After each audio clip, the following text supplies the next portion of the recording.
청년이여 하고 이렇게 한번 읽어보겠습니다. 그러므로 청년이여 내가 하나님의 모든 자비의 하심으로 너희를 권하노니 너희 몸을 하나님이 기뻐하시는 거룩한 산제물로 드리라. 이는 너희가 들을 영적 예배이다. 청년이여 이 세대를 본받지 말고 오직 마음을 새롭게 함으로 변화를 받아 하나님의 선하시고 기뻐하시고 온전하신 뜻이 무엇인지 분별하도록 하라. 오늘 말씀을 이렇게 읽어보았습니다. 오늘 말씀 청년이요. 청년주일인데 이 땅의 청년들에게 주시는 하나님의 말씀. 사실 오늘 또 스승에 관한 설교를 준비할 수도 있었는데 제가 올해는 저 장 목사님도 올해는 사랑을 또 미리 받았어요. 성도님들한테도 사랑을 받은 것 같고, 그래서 이번 올해는 스승주일에 대한 설교 말씀을 해야 되나 이렇게 하다가 청년주일로 선회를 했습니다. 말씀 청년이요. 오늘 읽은 말씀대로 형제들아 대신에 청년이요 이렇게 집어넣어서 읽으면 우리 청년들에게 주시는 하나님의 말씀이 될 줄로 믿습니다. 우리 청년들에게 드리고 싶은 말씀은 하나님의 사람이 되십시오라는 것입니다. 하나님의 사람이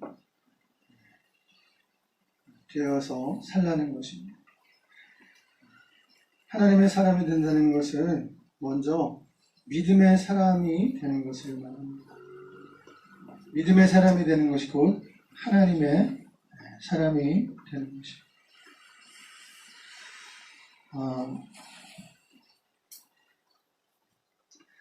우리가 그 마음으로 믿어 의에 이르고 입으로 시인하여 구원에 이르느니라.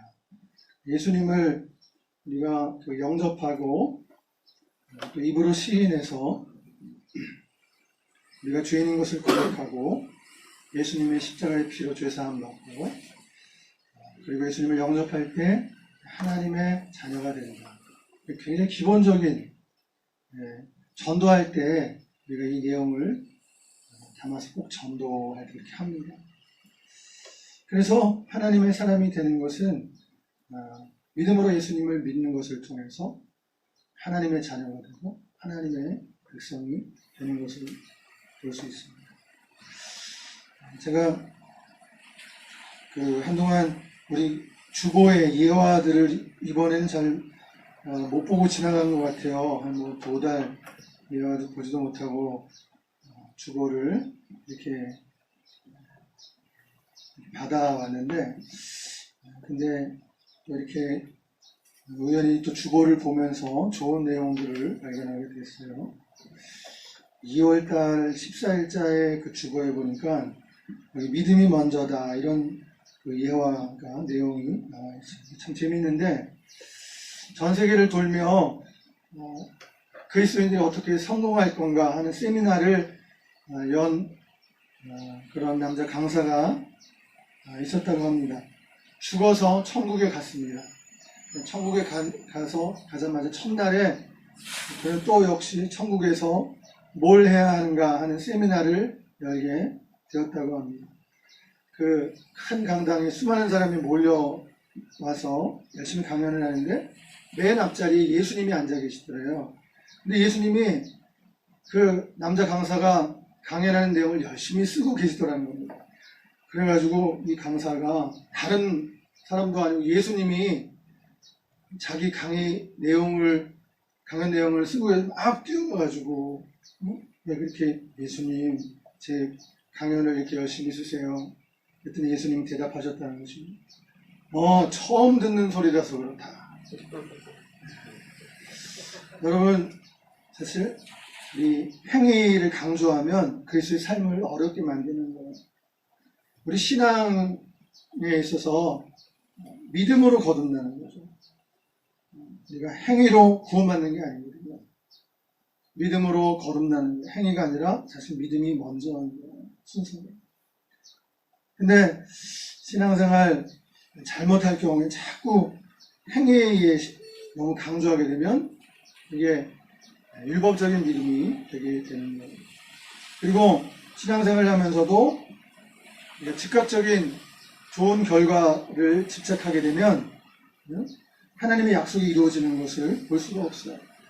왜 성령의 열매에 인내가 있겠어요? 많은 일들이 즉각적으로 결과가 나타나지 않기 때문에 그래요. 약속이 이루어질 때까지 기다려야 되거든요. 그때 필요한 것은 믿음의 약속이 앞으로 이루어질 것을 소망으로 바라보게 되는 것입니다. 그래서 하나님의 사람이 된다는 영순이는 믿음의 사람이 되는 거예요. 한번 따라서 합시다. 믿음의 사람이 되는 것. 믿음의 사람이 되는 것. 하나님의 사람이 되는 것. 영순이가 믿음의 사람, 예수의 사람. 예수 믿고 예수님을 영접하고 믿음의 사람이 되는 것. 이게 가장 중요한 거예요. 그래서 우리의 가족들 중에서도 정말 구원의 확신이 있는지 중요한 거예요. 왜냐하면 이게 분명해야지 내가 하나님의 자녀다라는 것을 가지고 살면서 힘들 일, 어려운 일이 있어도 나 하나님의 자녀인데 하나님이 도와주실 거예요. 그게 생겨나는 거지. 그것도 흐리멍텅한데 무슨 힘든 일이 있을 때 하나님이 날 돕는다고 그것을 어떻게 믿냐는 거예요. 하나님의 자녀가 되었다는 이 굳은 확신, 이게 하나님의 사람의 영순이에요. 그 다음에 이제 1번으로 들어가는 거예요. 하나님의 사람, 어떤 사람인가? 종교의 영이 아닌 성령에 사로잡혀 있는 사람이 하나님의 사람이다. 여러분 신앙생활 하면서 종교의 영에 사로잡혀 있는 사람 너무나 많습니다. 종교의 영에 사로잡혀 있는 사람 특별히 과거를 그리워하는 사람이에요. 그러니까 은혜를 체험해도 과거에 은혜 체험한 것만 가지고 그냥 울고먹는 사람. 그런데 우리는 바로 지금 이 순간, 이 시간 성령 하나님이 여러분과 함께 이 자리에 오셔서 우리의 예배를 받으신다는 거. 여러분 이거 믿으십니까? 지금이에요. 지금 이 자리에 성령 안에 우리 가운데 계십니다. 종교의 영에 사로잡히면 이렇게 굳어요. 생각과 사고가 굳어요. 바리새인, 우리가 바리새인을 얘기하는데 사실 바리새인이 다른 사람이 아닌 것 같아요. 우리가 종교의 영에 사로잡히게 되면 우리도 위선적이고 외식적인 사람이 될 수 있기 때문에 경계해야 되는 거죠. 그래서 하나님의 사람은 종교의 영이 아닌 성령에 사로잡혀 있는 사람입니다. 아멘이십니까? 네. 성령에 사로잡혀 있는 사람이 하나님의 사람이에요. 성령은 사랑의 영입니다. 여러분 믿으십니까? 네. 성령은 사랑의 영이에요. 성령은 자유케 하는 영이에요. 성령은 예수님의 영이에요. 치유하는 영이에요. 신앙생활에 있어서 주도권은 신앙생활을 잘하려면 성령님에게 드려야 되는 거예요. 하나님께 드리는 거예요. 그러면은 하나님이 앞서 행하시는 거예요. 우리는 따라가는 거예요. 따라가되 너무 멀리 떨어져 있으면 안 돼요. 그 거리가 하나님을 따라가는 그 거리가 너무 떨어져 있으면 안 돼요. 이렇게 바짝 좀 곁에서 하나님을 쫓아가야 돼요. 여러분 말씀을 드립니다. 신앙생활을 하는데 성령에 사로잡혀 있는 사람에게 성령님이 함께 하시는 거예요. 이 말을 여러분 생각해 보세요. 성령을 우선시하는 사람, 주도권을 그분에게 드린 그런 사람, 그런 청년을 통해서 하나님께서는 역사하신다는 거예요. 믿으세요? 하나님의 사람이기 때문에 그런 거예요. 교회에서 목사님이 계시고 장로님이 계시고 권사님이 계시고 다 직분자들이 있어요. 근데 여러분 이걸 잘 들으세요. 잘 생각하세요. 여러분 목사님도 종교의 영에 사로잡혀 있을 수 있어요. 물론 목사님께서 성령에 사로잡혀 계시기도 한 거죠. 기도 생활 열심히 하고 또 하나님의 말씀을 묵상을 기피하고 성령의 인도를 받고 살아가면 성령의 사로잡혀서 살아가는. 그러나 어떤 때는 목사님도 종교의 영에 사로잡혀서 바리새인과 같은 그런 굳은 정직된 모습을 보일 수가 있는. 목사님이 하나님이 아니잖아요. 그것을 우리가 이렇게 볼 수 있어야 되는데, 그런데 여러분, 성도일지라도 뭐 누가 알아주지 않는 뭐 직분이 없거나 있거나 상관없어요. 직분이 없어도 성도가 성령 충만하면 하나님의 사람으로 살아가는 거예요. 그리고 때로는 종교의 영에 사로잡혀 있는 목사님도 잘 섬겨드릴 수 있어요. 성도가 성령 충만하면 목사님을 위해서도 바르게 기도할 수 있어요. 하나님, 지금 목사님께서 무슨 일이 계신지 모르겠는데 너무 바쁘셔서 그런가? 아니면 너무 힘드셔서 그런가? 지금 목사님께서 좀 이렇게 경직되어 있는 모습을 보면 풀어주세요. 성령 하나님께서 가서 목사님의 마음을 만져주시고 심령을 만져주시고 치료의 영으로 임해 주셔서 회복시켜주세요. 여러분, 성도가 성령 충만하면 목사님도 경직되어 있는 그런 목사님도 잘 섬겨드릴 수 있어요. 하나님의 사람은 성령의 사람, 성령에 사로잡혀 있는 사람이에요. 여러분, 그러면서 우리가 청년들을 이렇게 살펴볼 때 청년의 특징이 뭘까요? 청년의 특징은 현실과 이상의 갭이 커요. 이게 청년의 특징이에요. 노련하지 못하다는 거죠. 이상은 이상대로 높은 이상을 가지고 있고, 현실의 삶을 보면 부모나 어른이 볼 때는 한심해 보여요. 야, 말하는 거 보니까 이상은 저렇게 좋은 얘기를 했는데 지금 하는 꼬락선들을 보니까 야, 저 말만 이상을 말하고 현실은 너무 아닌 거리가 먼 삶을 사는. 그게 사실 우리 청년들의 딜레마이면서 그 현실인 거예요. 우리가 이것을 인정하면서 그 부분을 이상과 현실의 갭이 크다고 해서 기죽을 필요도 없고 너무 기를 죽이려고 해서도 안 된다고 합니다. 청년들에 대해서 실수를 두려워하지 말아요. 실수하면서도 칭찬 들을 수 있는 시기가 청년의 시기예요. 도전하는 거죠. 하다가 코가 깨지기도 하고 발뿌리가 돌에 부딪혀서 넘어지기도 하고, 여러분, 그러면서 크는 거예요. 그런 도전을 너무 두려워하면 안 되는 거예요. 부딪혀가면서 거기서 이 맷집을 키워야 돼요. 인간관계의 맷집을 키우고, 어려운 난관에, 웬만한 난관에 쓰러지지 않는 그런 맷집을 키우는 거예요. 그러면서 한 가지 조심해야 될 게 있습니다. 이러한 팁을 여러분들이 잘 기억해 줬으면 좋겠어요. 청년의 시기에서는 감정 표현을 조심하라는 거예요. 따라서 한번 해보겠습니다. 감정 표현을 조심하라. 감정 표현을 조심하라. 쉽게 말하면 이게 제가 이렇게 표현했지만 승질 낼 때 조심하라는 거예요. 승질 내는 거 조금만 신경 써보라는 거예요. 제가 한국 야구 선수 중에서 경기를 보다가 그 경기 중에 한 선수가, 투수가 공을 던지잖아요. 캐쳐한테. 저를 좀 봐야지 이런 얘기 하는데도 그냥 고개 숙이고 있고. 투수가 공을 던지잖아요, 야구에서. 자, 그런데 지금 투 스트라이크인 상황에서 투수가 공을 던집니다. 딱 던졌는데 타자가 기다렸다가 딱 보니까 볼이에요. 그래서 공을 안 친 거예요. 근데 심판이 스트라이크 부른 거예요. 그러니까 어떻게 해야 돼요? 아웃이 된 거예요. 그러니까 이 야구 선수가 배트를 팍 밑으로 내치면서 육두문자를 막 쓰면서, 방송 중에 육두문자를 막 쓰면서 심판을 막 욕을 한 거예요. 그리고 가는데 심판이 정확하게 자기한테 욕하는 걸 들은 거예요. 그 뒤를 향해서 퇴장! 퇴장! 이렇게 하는 거예요. 아니, 심판을 향해서 욕을 했는데 누가 그거는 하게 돼 있어요. 퇴장을 뭐 하는 거야. 들어가가지고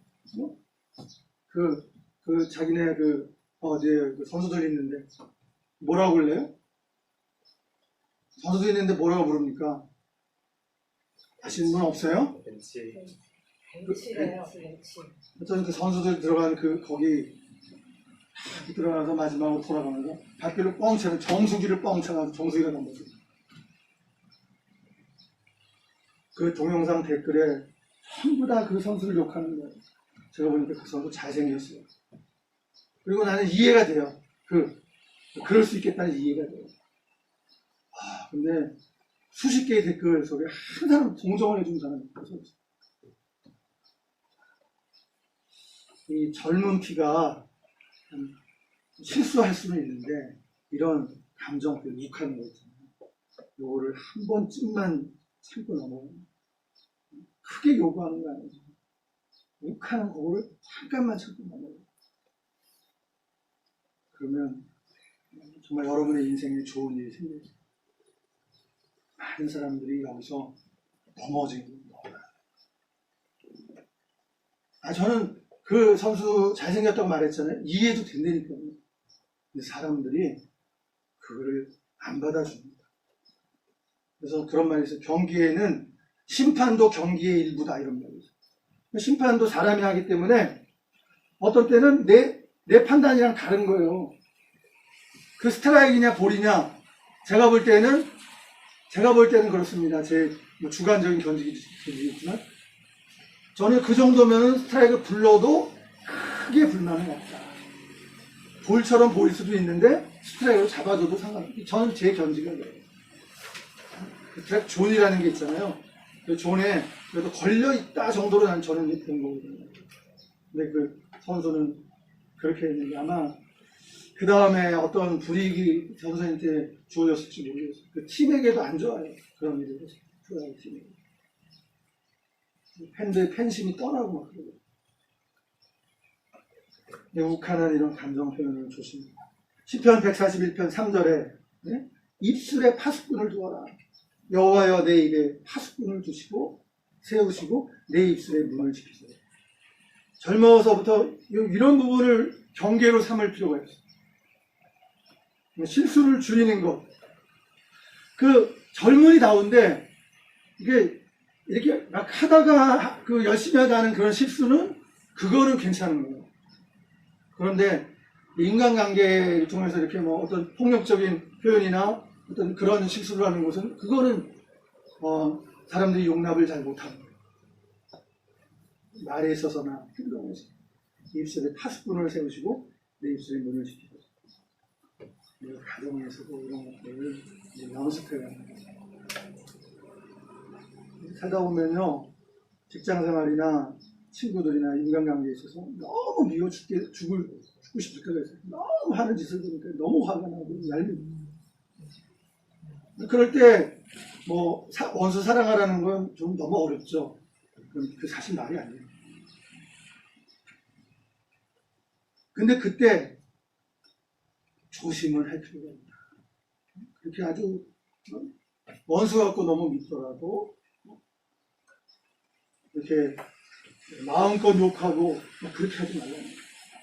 상당히 자기 감정을 표출을 하더라도 이게 극단적으로 내가 시원할 정도가 되면 이미 문제가 됩니다.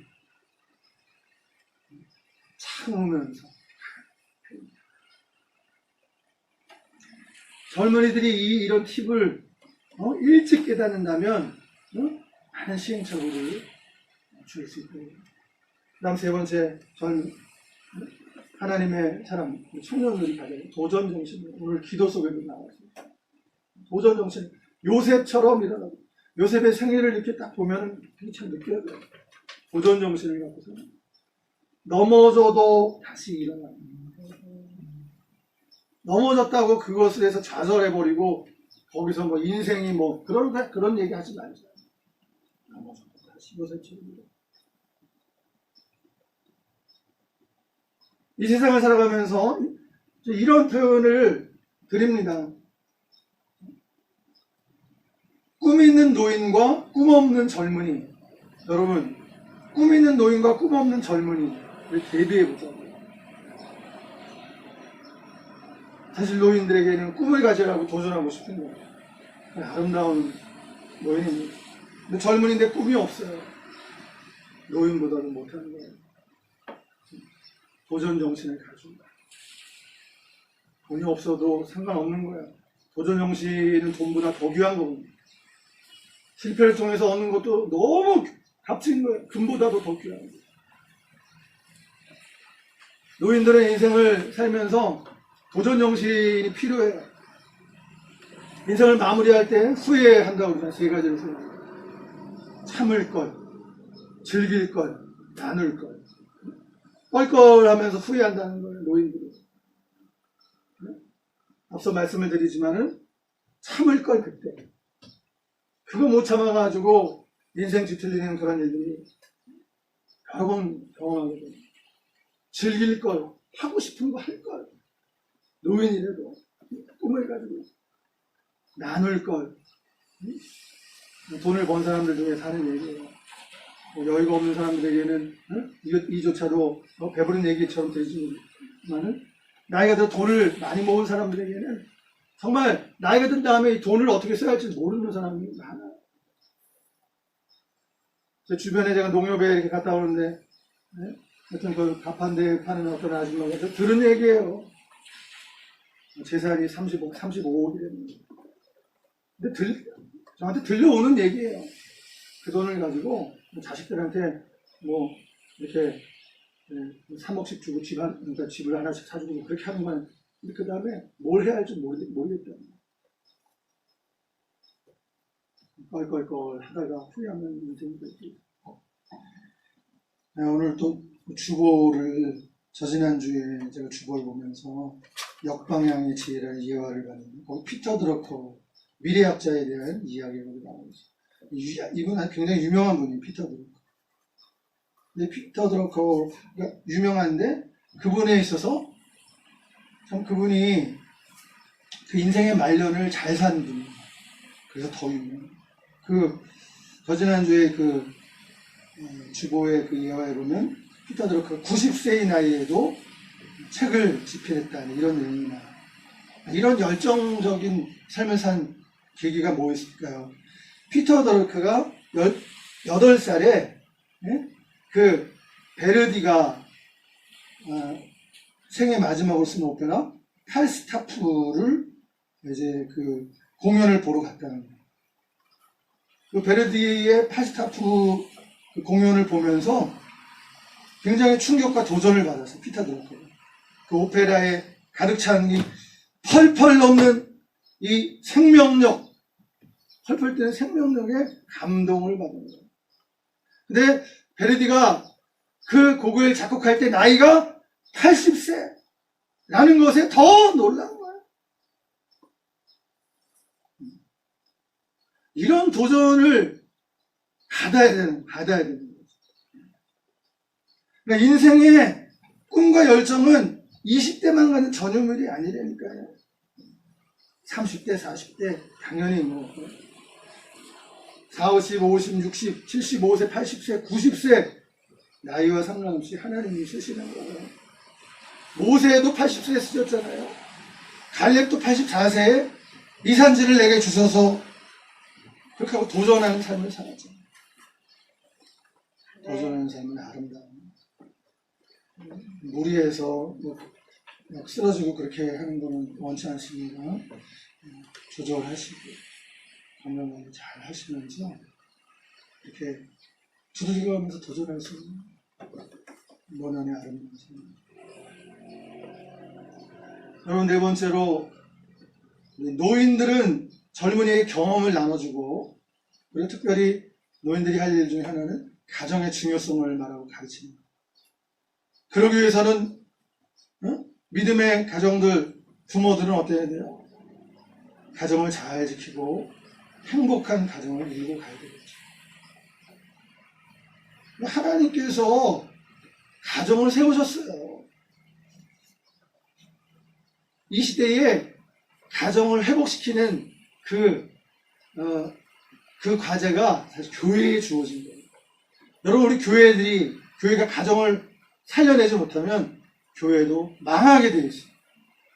틀림없이 망합니다. 그러나 가정을 살리고 회복시키면 교회는 부흥하게 되어 있어요. 교회가 할 일입니다. 우리 노년들은 삶의 경험, 노년들은 지혜가 많이 있어요. 경험. 그 삶의 지혜를 나누고 가장 중요성을 젊은 세대에게 전수시켜줘. 젊은이들도 해야 될 일이 있어요. 젊은이들은 우리 노년들 어르신들에게 허는 사용법을 알려드려야 돼요. 여러분들. 하나님 나라에 굉장히 중요한 거예요. 요즘 젊은이들이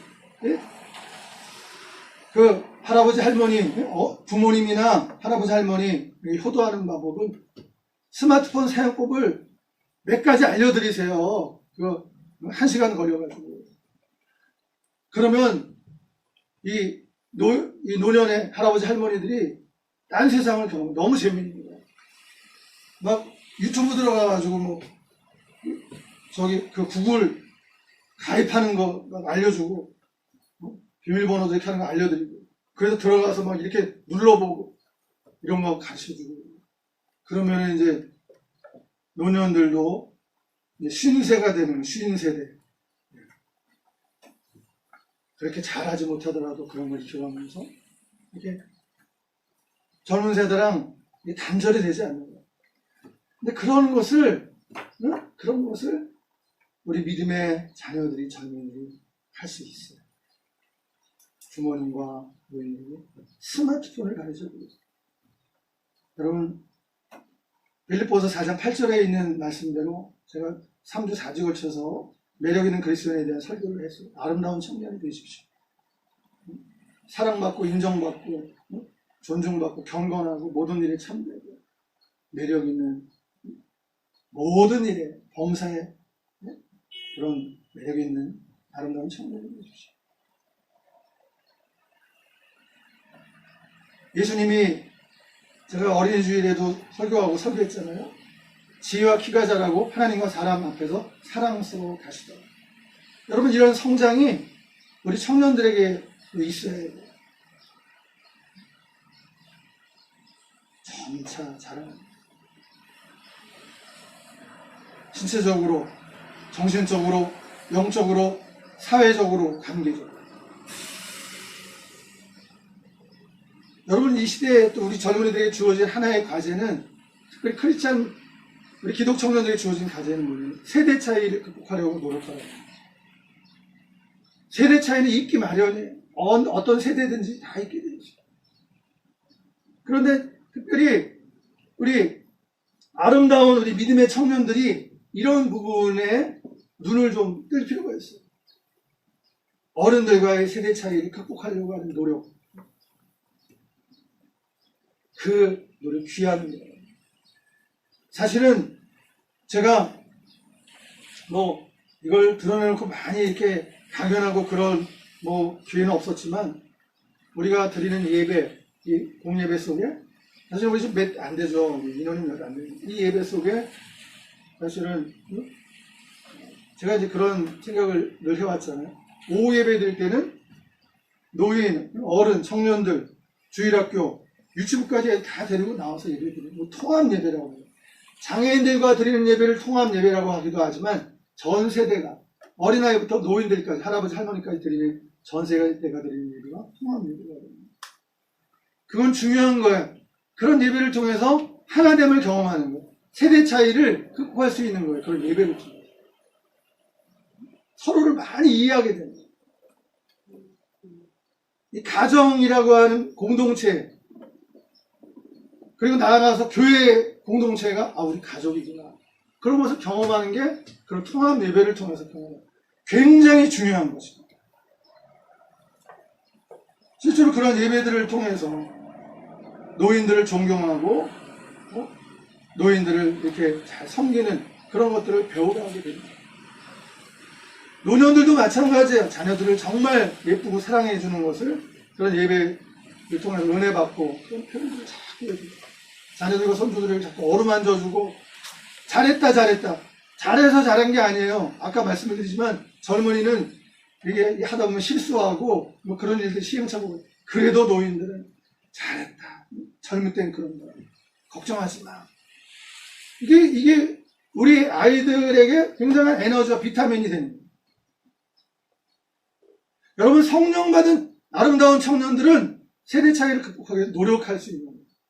이런 눈을 가진 사람, 앞으로 일꾼이, 하나님의 나라의 귀한 일꾼이 될 가능성이 많이 있는 거예요.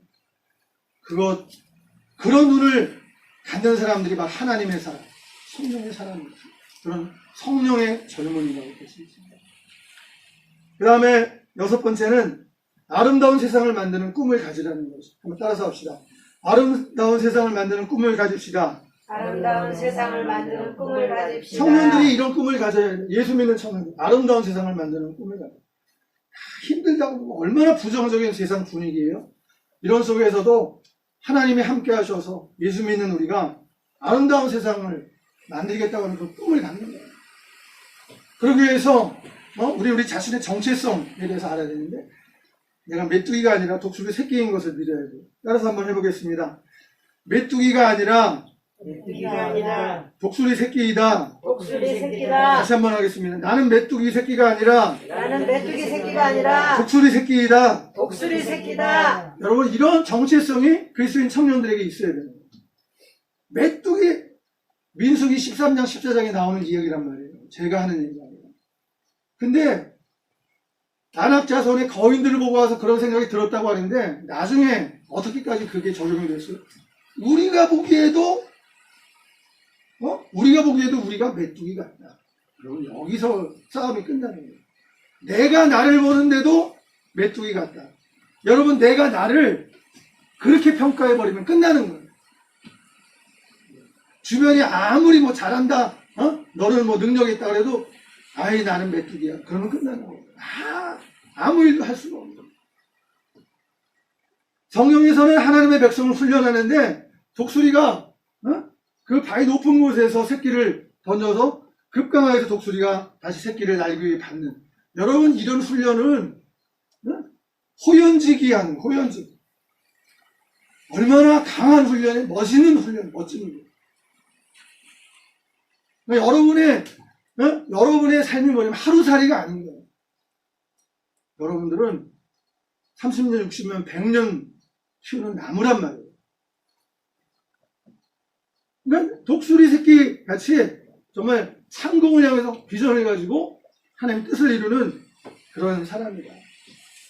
오늘날의 세대, 3포 세대, 5포 세대, 7포 세대, 제가 이거 구체적으로 찾아보려고 하다가 그냥 여러분들이 그 내용들을 여러분들이 더 찾아보고, 포기하는 게 너무 많아. 네, 여러분, 예수 믿는 젊은이는 세상을 아름답게 만드는 꿈을 가져요. 하나님의 뜻이 하늘에서 이루어진 것처럼 이 땅에서도 이루어지기를 소망합니다. 그런 아름다운 꿈을 갖는 거예요.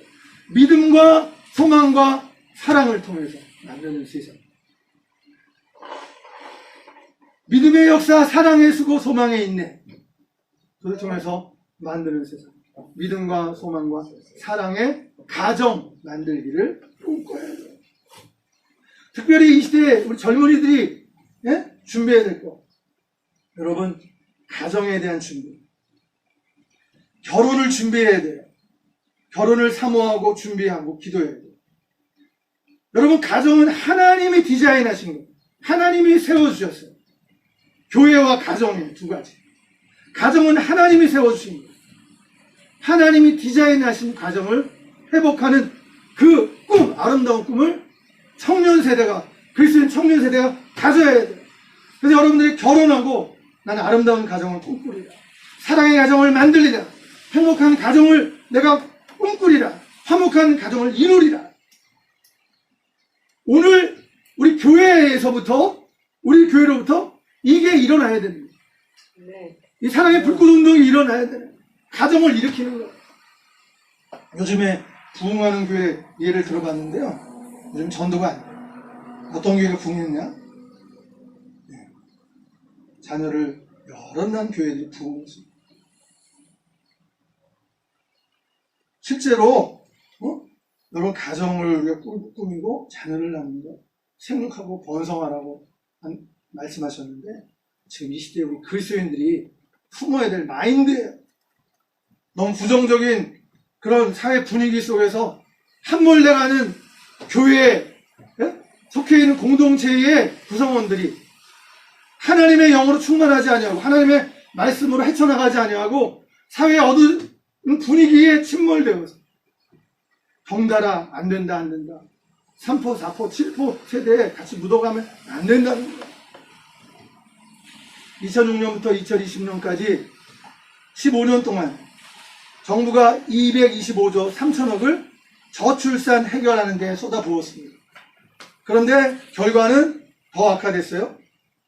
2020년 우리 출산율이 세계 최저 출산율이 0.84. 우리나라 OECD 국가 중에서 최하위. 최저 출산 국가 11나라는 이미 극복했습니다. 최저 출산 국가에서 벗어났습니다. 우리나라만 21년째 연속해서 최저 출산율을 기록하고 있습니다. 이를 향해서 IMF 총재 리카르드 총재는 뭐라고 그랬냐? 한국 사회를 향해서 집단 자살 사회다 이렇게 말했습니다. 우리가 이런 얘기를 정말 위기를 가지고 들어야 됩니다. 오늘 성경 말씀을 통해서 너희 청년들아 이 세대를 본받지 말라. 하나님이 오늘 우리에게 청년들에게 말씀하시는 거예요. 여러분 결혼을 하고 행복이라고 하는 것은 단순한 결과만이 아닙니다. 근데 오늘 수많은 사람들이 결과에 너무 치중되어 있다는 거예요. 저도 이것을 느끼는데요. 행복은 과정에서 느끼는 거예요. 죄송한 말씀입니다만 제가 요즘 유튜브하고 페이스북하고 그러잖아요. 이런 걸 하면서 어떤 생각이 들었는지 아나요?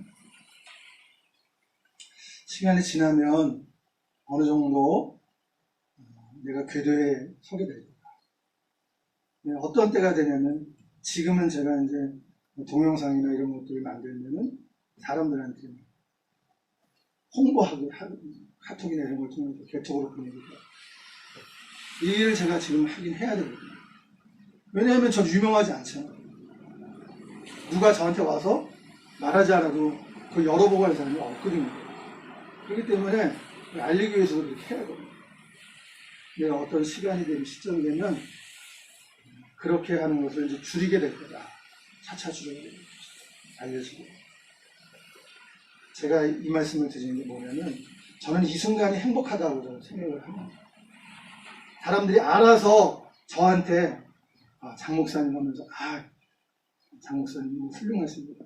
알아서 막 그렇게 된 때가 올 수도 있다고 보거든요. 저는 지금은 아니에요. 근데 좀 제가 알려지면 제 옆에 와서 제가 말도 안 했는데 그냥 고개 숙이면서 인사하고 저를 좀 인정해주고 좀 그럴 때가 오지 말란 법은 없다고 봐요. 좀 올 거다 그런 생각을 하고 있는데 그때 되면 행복할까요? 저는 그런 거 아니에요. 다른 사람들이 알아서 저한테 와서 그냥 장 목사님 하면 이렇게 해주면 저 그거 기뻐하지도 않고 그걸 행복하지도 않아요. 근데 지금 제가 헤쳐가고 있잖아요. 근데 이런 순간이 저는 하나님께 기도하면서 하나님 지금 이 순간 이것이 제게 준 축복의 기쁨이죠. 그런 기도를 합니다. 여러분 행복은 아파트 하나가 딱 주어져서 행복이 아니에요. 만들어가는 과정 속에 치열하기까지 하는 그 과정 속에 아이를 낳아서 그 생명을 얻고 아이 때문에 울고 웃고 병원도 데리고 가기도 하고 막 열이 나가지고 또 아이가 코가 깨져서 막 이렇게 오기도 하고 돌고. 근데 여러분 이런 거 하나하나가 너무 귀중한 거예요. 아이들은요 태어난 것만으로도 부부들에게 선물을 주는 거예요. 이거는 지금도 사람들이 젊은 주부들 60% 이상이 그렇게 말한다고 그래요. 아이들이 잘해줘서가 아니라 그냥 아이들을 키우는데 기쁘다는 거예요. 그 아이들이 그냥 이쁘다. 그거 자체가 행복하다는 거예요. 아이들 보면서 걔들이 해준 거 없어요. 근데 내 자녀가 돼주기 고맙고 그냥 어떤 때 웃고 아파서 병원 다니고 막 그러는데 그 자체가 행복하다는 거예요. 과정의 행복이에요. 결과 딱 주어지면 행복? 노! 아니에요. 그러면 권태가 오면 금방 권태가 오면 목표도 사라지고 그렇지 않아요. 과정 속의 행복이에요. 여러분 요즘에 시류에 이런 게 있습니다. 페미니즘 하면 여성이 행복해질까요? 천만합니다. 페미니즘 하면 여성이 행복해지지 않습니다. 불행해집니다. 페미니즘 속에서는 지금 우리 20대, 30대 중에 성 대결을 하는 거잖아요. 페미니즘 주로 여성들이 주장하니까 남성들이 잠정적 가해자로 보는 거죠. 여성들에 대해서. 가부장 사회를 깨트려야 되는데 남성들은 가부장 제도에 그 숙주 노릇을 딱 이렇게 그 힘을 가지고 있기 때문에 그래서 자꾸 페미니즘을 주장하는 거예요. 여러분 근데 페미니즘 하면 여성이 행복해집니까? 남자를 적으로 하고 잠정적 가해자로 만들고 행복해집니까? 그렇지 않아요. 여러분 여성들이 담배 피면은 행복해지나요? 여성들이 술을 마음껏 마시면 행복해지나요? 저는 이렇게 말하고 싶어요. 여성들은요 사랑하는 남자가 안아줄 때 행복합니다. 저는 이걸 믿어요. 여성들은 한 남자가 자기를 정말 사랑해주고 그 사랑하는 남자가 자기를 안아줄 때 행복감을 느낍니다. 저는 그렇게 우리 남편이 안 알아줘요. 안아주더라고 미리 말씀드릴 거 우리 선생님은 잘 음식도 좀 골라서 이제 앞으로 더 행복한 노후가 되실 것입니다. 여러분 동성애 하면 행복할까요?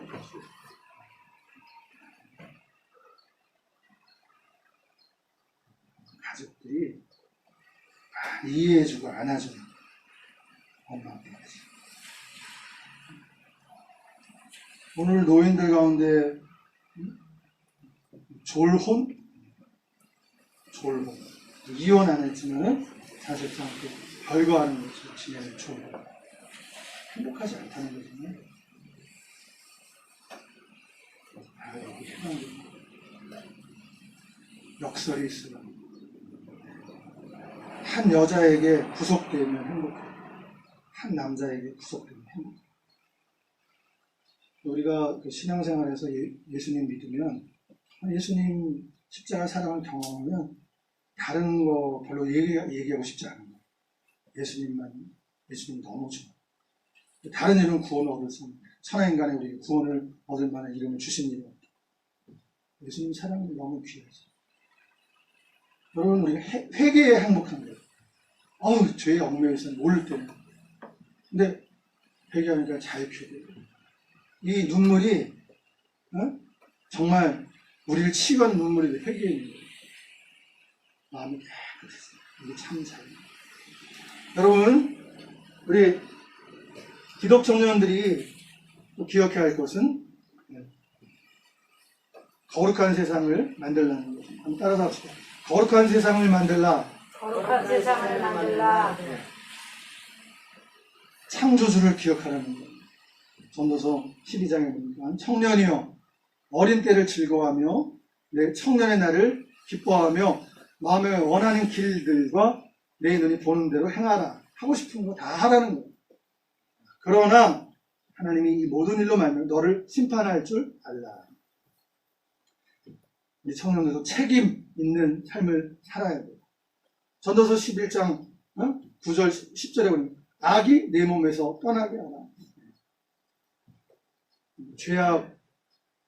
죄악을 멀리하는 게 필요한 거예요. 참사랑은 구속함을 통해서 오고 거룩함을 통해서 참사랑입니다. 그래서 청년의 때에 너희 창조주를 기억하라 이렇게 말하고 있습니다. 젊을 때는 이런 게 있습니다. 고개를 드세요. 여러분 지식의 유의에서 벗어나라 이런 말을 하고 싶어요. 제가 경험을 통해서 말씀드린 거예요. 사실 젊은이들은 지식의 유의가 있어요. 대학사회, 특별히 신지식에 대해서 신지식을 자꾸 논하고 싶고 말하고 싶은 거예요. 저는 그런 기억을 가지고 있습니다. 한 예로 표주명 교수님의 고백을 제가 들은 적이 있어요. 고려대학교 제가 대학원에서 이번에 지도 교수로 이렇게 지도를 잠깐 받은 적이 있는데 왕심진교회 장로님으로 은퇴하셨어요. 표주명 교수, 철학 교수님. 그분이 은퇴한 다음에 개별적으로 어떤 기회가 돼서 그런 얘기를 하는 걸 제가 듣게 됐어요. 친구들 7명이 있는데 그 친구들 7명이 뭐 장성이 돼서 뭐 별 3개, 별 4개도 있고 그 다음에 교수들도 있고 사장, 회장도 있고 그러니까 다 잘 훌륭한 사람이 됐어요. 사회에 그런 아주 지도층을 잘. 근데 이제 그 자기들이 이렇게 모이면은 지금은 다 이렇게 모여서 교회에 같이 들어가고 그분이 젊은 시절에 철학을 공부하면서 여러 가지 그 사조들을 공부했죠. 근데 말합니다. 그건 공부는 공부고 내 신앙은 이런 거다. 근데 그들 속에 남은 건 뭐냐? 추억만 남은 거예요. 자기들이 각 분야로 가서 좀 그 지위를 가진 사람이 되긴 했지만 그게 그들에게 인생에 영향을 별로 주는 게 없어요. 그들은 교회 안에 함께 자라는 그 추억을 가지고 살아요. 대학 사회는요, 지식을 많이 보급합니다. 신지식이 오는 거예요. 그래서 그런 거 가지고 막 토론하고 노는 거예요. 이게 지식의 유입니다. 청년들은 비판을 잘하게 돼요. 근데 그게 사실은 노는 거예요. 대학 사회가 비판을 잘합니다. 대학이 자유롭잖아요. 대학만큼 자유로운 그런 단체예요. 여러분 그런데 말입니다. 기억하세요? 그게 오래 못 가요. 그걸 알고 계세요. 그거 오래 못 갑니다. 운동권에 있는 사람들도 운동 열심히 하다가 나중에 많이 떠나게 돼요. 자기 생각보다 많이 다른 걸 보게 돼요. 비판 많이 하던 청년들이 그렇게 놀다가 오래 못 가요. 직장 생활하고 결혼하고 이런 거. 그런 겁니다. 여러분 하나님을 경외하는 것, 부모, 가족, 가정 이게 오래가는 거예요. 평생 가는 거예요. 이게 밥 같은 거예요. 밥. 가족은 밥 같은 거. 하나님을 경외하는 것. 이게 밥이에요. 밥. 여러분 다른 거 오래 못 먹습니다. 밥은 오래 먹잖아요. 부작용이 없어요. 하나님 말씀이 밥이에요. 이게 영원한 거예요. 이사야서에 보니까 꽃은 시들고 풀은 마르나 하나님의 말씀은 영영하리라.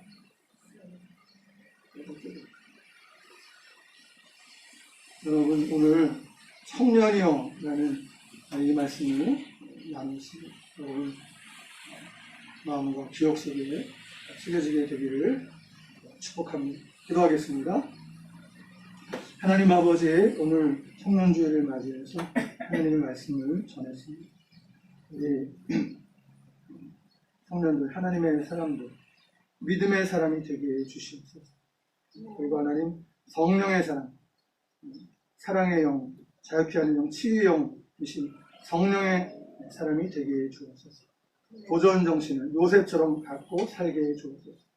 노인들은 경험을 나누고 가정의 중요성을 말하고 가르치게 하시고 젊은이들은 노인들에게 하나님 폰 사용법을 좀 가르치게 해주십시오. 하나님 세대 차이를 극복하는 또 이런 데 또 노력하는 우리 청년들이 되게 해주십시오. 아름다운 세상을 만드는 꿈을 가지게 하시고 자기가 메뚜기가 아니라 독수리 새끼임을 믿게 해주시옵소서. 거룩한 세상을 만드는 비전을 갖게 해주시옵소서.